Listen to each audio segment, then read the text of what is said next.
So I'm going to be clocking this Smittybilt XRC 9500 winch. I've already done this side, the motor side. It was pretty easy.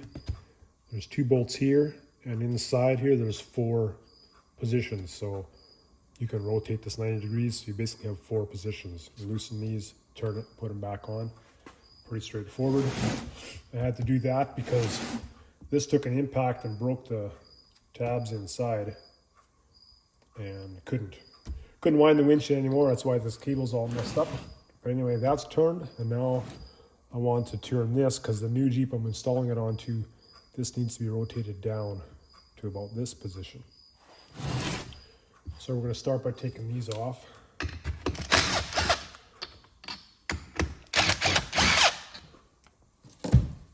And we're going to separate the gear housing from the drum.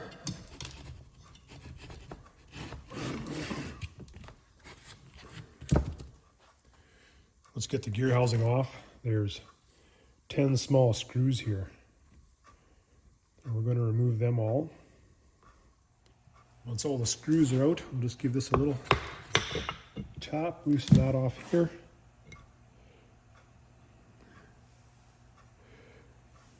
Now is a good time you could inspect. Make sure there's no water or rust or anything. Make sure your gears are greased okay and this one looks okay. Keep the gasket in place. And then you just rotate to line up with whatever holes to match the position of the handle that you want. In my case, I only need to remove 1 bolt hole. Puts the handle where I want it. And we'll reinstall these bolts. They're not very big, they don't need to be too terribly tight. Once you've got all your bolts in and it's clocked the way you want it, just clean this, make sure you didn't get any dirt or debris on the grease here where the seal's going to ride. And then we'll stand this on end.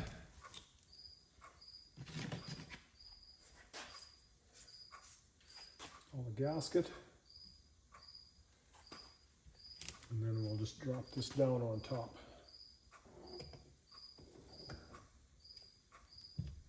And rotate and line up the gears until it fits nice and square and is down all the way. If there's a gap here, then you don't want to tighten the bolts, it might not be in properly.